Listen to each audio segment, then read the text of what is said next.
রাধে। গীতা দ্বিতীয় অধ্যায়ে স্থিতপ্রজ্ঞের বা ব্রাহ্মস্থিতি ব্রহ্মজ্ঞানের অবস্থানের কথা শুনিয়া অর্জুন ভগবান শ্রীকৃষ্ণকে জিজ্ঞাসা করিলেন যে কর্ম অপেক্ষা জ্ঞানী যদি শ্রেষ্ঠ হয় তবে আমাকে তুমি দারুণ হিংসাত্মক কর্মে নিযুক্ত করেছ কেন?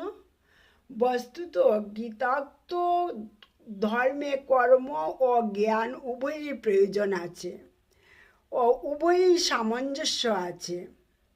তাই শ্রী ভগবান বলিলেন, যদি জ্ঞানী শ্রেষ্ঠ হয় তবে কি তুমি কর্ম ত্যাগ করিতে পারো? প্রকৃতির গুণে বাধ্য হইয়াই তোমাকে কর্ম করিতেই হইবে। কর্ম যদি করিতেই হয় তবে এমনভাবে কর্ম করো যেন উহা বন্ধনের কারণ না হইয়া মুখ্যের কারণ হয়।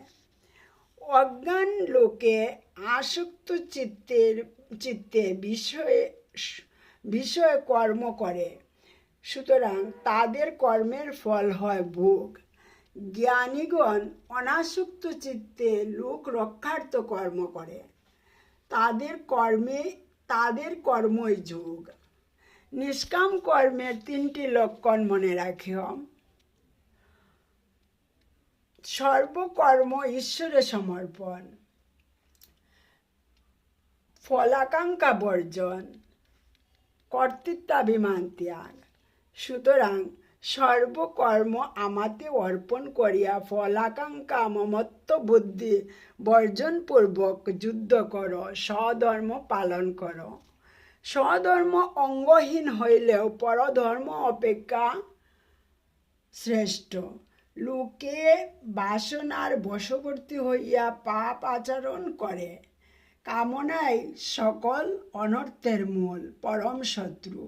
তুমি ইন্দ্রিয় সকল সংযমপূর্বক আত্মনিষ্ঠ হও, পরমেশ্বরে চিত্ত সমাহিত করো, তা হইলে কামনা জয় করিতে পারিবে। নিষ্কাম কর্মযোগ সাধনে সিদ্ধি লাভ করিতে পারিবে। জয় শ্রী রাধে।